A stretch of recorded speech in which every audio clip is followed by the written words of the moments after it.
Selamat siang, Dokter Hafiz dan teman-teman semua. Yang perkenalan siapa dulu nih? Sa- Assalamualaikum dan selamat Yuk, siang, Dokter. yuk selamat Perkenalkan, siang. nama saya Atkia Najwa Fadila, tapi bisa dipanggil Najwa. Oke. Selamat siang dokter, perkenalkan nama saya Mawar Risitorus, biasanya dipanggil Mawar. Oh iya. Perkenalkan dokter, nama saya Maya Akila Zahra, biasa dipanggil Maya. Iya. Perkenalkan dokter, nama saya Nayara Nura Malina Handi, biasa dipanggil Nayara. Oke. Siapa lagi? Perkenalkan dokter, nama saya Naila Sakita Surya Putri, biasa dipanggil Naila. Oke. Selamat siang dokter, sebelum perkenalkan, nama saya Najla Padilla Ismail, biasa dipanggil Najla. Aduh. Kayaknya banyak yang Selamat siang, putihnya ya. Dok. Iya, siapa lagi? Perkenalkan, saya Nisrina Sofia Balisti, bisa dipanggil Nina. Iya, siapa lagi, Dek? Punten dokter, selamat siang. Nama saya Oke. Rafael Roy, biasa dipanggil Rafael dok. Rafael ya. Selamat siang dokter, perkenalkan nama saya Ryan Adiman Syirahdian, biasa dipanggil Ryan. Oke. Dan juga berkah dari acara kita pada siang hari ini, lebih baiknya kita memulai dengan doa terlebih dahulu. Berdoa menurut agama dan kepercayaan masing-masing, dimulai.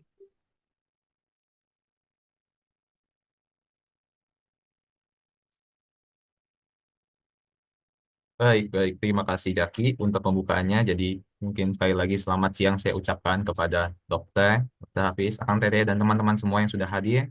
Terima kasih sudah meluangkan waktunya pada siang hari ini untuk join di Zoom kita. Tadi sempat perkenalan, tapi saya ulang lagi. Saya Rafael Roy, saya sebagai PO atau kayak Project Officer dalam Fasil 17 dalam masa bimbingan vitamin atau ya pada wawancara atau Zoom meeting siang hari ini. Saya ucapkan terima kasih lagi yang sebesar-besarnya kepada Dr. Hafiz telah bersedia untuk mengikuti kegiatan wawancara dari Fasil kami ini. Mungkin kalau saya uh, buat perbandingan begitu, kami lebih merujuk kepada um, para maba mungkin yang angkatan 2024 terhitung pada 9 November 2024 yaitu hari ini telah berkuliah atau istilahnya menempuh pendidikan di Fakultas Kedokteran Universitas Padjadjaran selama kurang lebih dari 70 hari atau 3 bulanan. Tidak termasuk hari Minggu ya. Tapi tentu mungkin jika bagi dokter Hafiz atau dokter-dokter lain, eh, dokter sudah menempuh pendidikan dokter sarjana gitu, sudah lebih dari 20 tahun yang lalu. Nah, tentu dari situ bisa dikatakan adanya perbedaan pengalaman yang sangat jauh ya. Kami, termasuk saya pribadi juga, sangat tertarik untuk bisa memiliki sesi diskusi khusus gitu dengan dokter mengenai pengalaman-pengalaman. Sudah banyak sekali fakta yang beredar atau terutama dalam bentuk kata-kata motivasi atau pepatah yang menyatakan bahwa pengalaman itu berharga atau pengalaman selalu lebih tinggi daripada sekedar teori begitu. Kurang lebih begitu dari saya. Terima kasih. Waktu dan tempat saya kembalikan kepada Jaki. Baik, terima kasih Saudara Rafael Roy atas sepatah dua katanya. Selanjutnya itu adalah untuk pembacaan CV dari Dr. Hafiz. Boleh dilihat di sini. Baik, jadi nama lengkap beliau adalah Dr. Hafiz Usman Ifa MHKes. Tempat dan tanggal lahir beliau adalah Jakarta, 24 Juli 1960. Beliau beralamat di Tasikmalaya, Jawa Barat. Selanjutnya untuk riwayat pendidikan beliau adalah beliau pernah menempuh pendidikan di SMA Negeri 7 Jakarta pada tahun 1979 dan juga menempuh pendidikan S1 di Universitas Padjadjaran jurusan kedokteran pada tahun 1991. Selanjutnya beliau juga menempuh S2 di ITB dengan jurusan Magister Manajemen Rumah Sakit di Manila pada tahun 2002. Lalu juga S2 di Unisba di jurusan Hukum Kesehatan pada tahun 2011.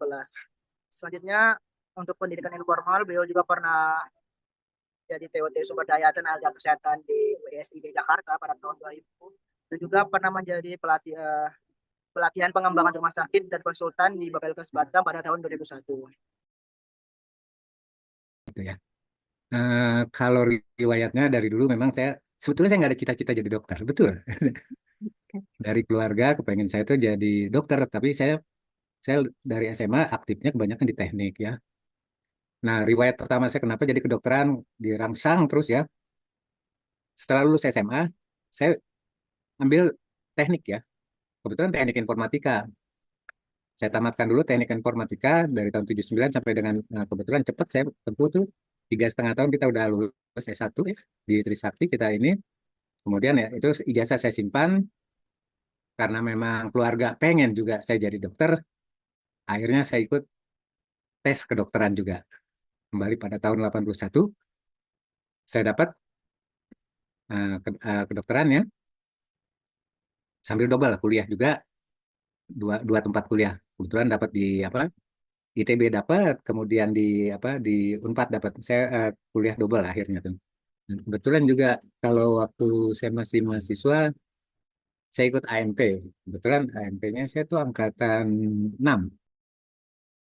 Saya tuh banyak ngambil apa magister bukannya mau pajang-pajang gitu, tapi kebutuhan. Jadi pada saat kita butuh, kita mau sekolah, kita banyak yang tahu, ya udah ambil yang season pendek yaitu magister. Dari KMKS kita punya kewajiban dokter tuh untuk menjadi dokter, karena saya angkatan terumbang-ambingnya dulu ininya, akhirnya saya ikut programnya itu dokter pegawai tidak tetap yang pertama sekali dengan jangka waktu 3 tahun. Kebetulan saya dapat di Puskesmas Cigalontang. Kehitungnya adalah puskesmas terpencil. Nah, pengalaman-pengalaman di puskesmas terpencil itu menarik sekali, benar. Saya bilang, nah, pengalaman paling menarik dari puskesmas gini. Kita cita-cita tinggi nih jadi dokter. Wah, pasti enak, tidur enak, makan enak, fasilitas enak ya. Pada itu impian. Pada saat masuk ke desa, apa yang didapat? Saya masuk ke desa puskesmas itu.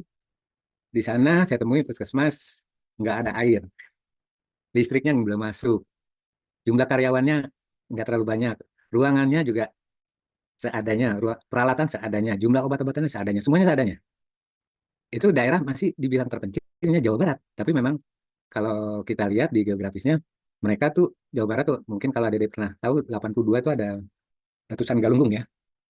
Nah, letusan Galunggung itu yang menjadikan daerah tersebut itu terkubur oleh pasir ya. Sampai sekarang memang pasirnya kita masih ada di sana itu setinggi hampir 2 meter di beberapa daerah terpencilnya. Dan sisa-sisa monumennya masih ada. Nah, di sana saya tuh dibina untuk membina kesehatan mereka. Kata orang-orang yang pernah pegang jadi kepala puskesmas sana, nggak mungkin bisa nyari duit lah kamu di sana, dia bilangin. Paling ngabisin waktu. Tapi ternyata setelah saya dalami di sana pun, kita bisa dapat uang lebih banyak dari kawan-kawan saya yang jauh puskesmas di perkotaan. Kita dimanjakan betul dengan masyarakat di sana. Karena apa? Kalau kita pintar mendekati mereka, mereka tuh ini apa akan memberikan sesuatu yang memang apa yang mereka punya. Nah, banyak inovasi-inovasi saya di sana, bukan sebagai dokter aja. Saya bekerja di puskesmas itu, diam di puskesmas cuma waktu hari Jumat saja.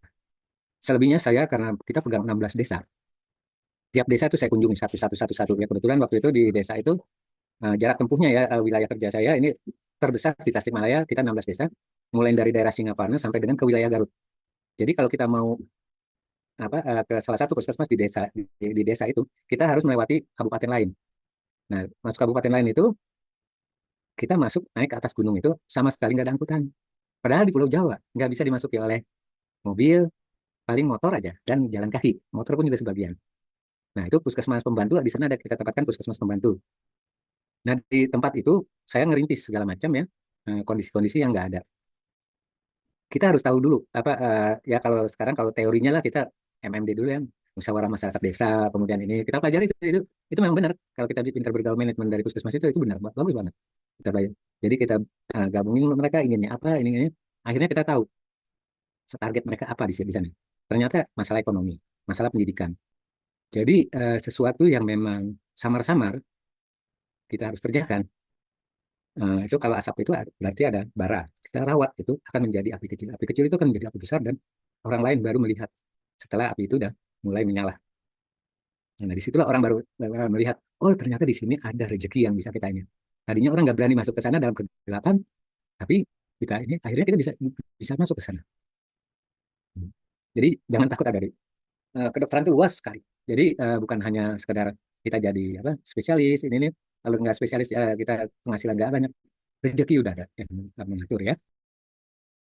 Ini ini saya punya menarik ya. Ketika saya sekolah di Unpad ya, di kedokteran Unpad nih, saya punya cerita menarik sekali ya buat adik-adik di lokal. Ini mungkin akan diingat seumur hidup ya. Mudah-mudahan tulisan itu masih ada tapi ruang koasnya udah nggak ada ya. Kalau ruang koasnya masih di Pasir Kaliki mungkin ada tulisannya, tapi nggak tahu diabadikan nggak tahu nggak. Itu ada kita gini. Di sana ada tulisan di tembok koas itu ditulis ya, kutukan 5B. Itu. Jadi gini, kita sebut kutukan 5B. Belajar di kedokteran tuh memang kita belajar tuh kayak ada kutukan 5B. Apa yang saya bilang kutukan 5B supaya kita berhasil? Pertama, manusia dilahirkan dalam keadaan bodoh. Itu B1 ya. B kedua, manusia karena bodoh, dia akan belajar. Jadi B2 ya. B ketiganya, udah belajar, kita menjadi bisa. Ya kan? Nah, sayangnya udah sampai B3 ini udah bisa, udah pinter, akhirnya mereka udah mulai sombong itu. Sombong namanya juga dokter karena kesombongannya sombong banget itu. Wah, gue udah bisa ini apa buat apa ikut simposium, buat apa belajar ini. Nggak mau ngambil udah spesialis juga kadang buat apa ngambil fellowshipnya enggak ini. Karena udah sibuk prakteknya ini. Mereka udah bosen dengan ilmu. Nah, akibat pada saat dia bosan itu, putuslah daya pikir dia. Dia akan kembali ke menjadi bodoh lagi. Itu yang disebut kutukan 5B. Jadi, kalau belajar itu, belajarlah terus. Sampai hayat meninggalkan kita. Jadi, mulai dari lahir sampai dengan nanti Anda meninggal, tetaplah selalu belajar. Jangan pernah kenal bosan. Kalau kita bosan, pasti nggak akan berhasil gitu. Jadi, kalau kita udah bosan, pasti bodoh gitu. Jangan pernah ada kata bosan untuk belajar. Apapun yang kita ini kan, waktu dalam kuliah, dalam bekerja, dalam itu, hindari sesuatu yang menyebabkan bosan. Makanya kalau udah mulai bosan, coba relaksasi sendiri, kita pandang ke belakang sedikit, terus pandang lagi ke depan jauh. Oh, masih ada harapan lagi dari kiri ke kanan. Nah, itu nanti timbul ini apa entertain kita, naluri kita sebagai entertain. Oh, ini kayaknya masih bermanfaat. Ini aku mau belajar lagi di sini. Nah, itu kuncinya kalau mau sukses. Nah, pesan saya gini ya. eh, Kedokteran adalah ilmu yang memang luas sekali ya. Jangan terpaku pada satu bidang keilmuannya aja. Jangan jangan menganggap kedokteran itu saya harus jadi spesialis, saya harus jadi ini. Ini boleh mau jadi spesialis yang baik. Boleh mau menjadi manajemen yang baik semua. Boleh mau jadi peneliti riset yang baik semua. Jadi intinya kedokteran itu adalah ilmunya panjang sekali. Nggak tertutup oleh satu ini aja. Karena kalau kita bikin lagu ya, kita harus tahu makna dari lagu itu maunya kemana gitu. Nah, kebetulan saya itu dibilang pendiri ya memang kita yang membesarkan mendirikan lah organisasi Indonesian Rural Doctor sebelum ganti nama ya. Dulu aslinya IRDA Indonesian Rural Doctor. Eh, itu pada saat konferensi pertama kita akhirnya saya punya inisiatif kita nggak terlalu semangat ya konferensi ini nggak ada yang menggambarkan apa satu satu ini akhirnya saya buat tulis kalau adik mau tahu mau dengar ya di YouTube ada himnenya IRDA itu menceritakan tentang perjalanan dokter di daerah terpencil. Isinya bagus, isinya saya bikin tuh dalam bentuk lagu. Kita bisa maknai di situ. Eh, Nanti ketik aja Indonesian Rural Doctor himne itu ada dengerin deh. Lagunya itu benar-benar apa? Kalau Pak Menterinya juga waktu itu Bu Menteri ya masih ya ini mereka tuh pada saat buka konferensi kita ini benar-benar dokter kampung deh. Asli lagunya kita bilang. Jadi kalau kata Pak Budi ya, ini kemarin waktu kita, dok udah ganti aja, jangan pakai bahasa ini, bahasa asing dia bilang kan, pakai ini bahasa Indonesia ya, aku ganti ya, adapti ya, dia bilang, ya udah nggak apa-apa, dia bilang, kalau kita main di Indonesia kita pakai adapti, tapi kalau kita main di luar Indonesia dengan apa Asia Pasifik, kemudian dengan ini, karena kita Wonka ya, udah masuk di daftar di Wonka Wonka Asia dan Wonka Dunia ya, untuk apa dokter pemerhati dokter terpencil ya, itu, nah itu biasanya mereka bilang ini benar-benar dokter kampung, mengisahkan dokter kampung yang berpengalaman, tapi rezekinya kota. Nah gitu kata Pak ini Pak Budi sih kemarin tuh waktu pas kita ketemu di ini di Bogor kemarin tuh. Nah, Punten dokter dan Rafael, ini aku izin screenshot ya. 1, 2, 3. Oke, udah. Aku izin dokumentasi ya. 1, 2, 3. Lagi. 1, 2, 3. Oke, makasih. Terima kasih. Untuk menutup kegiatan ini, mari kita panjatkan doa bersama-sama. Berdoa menurut agama dan kepercayaan masing-masing. Dimulai.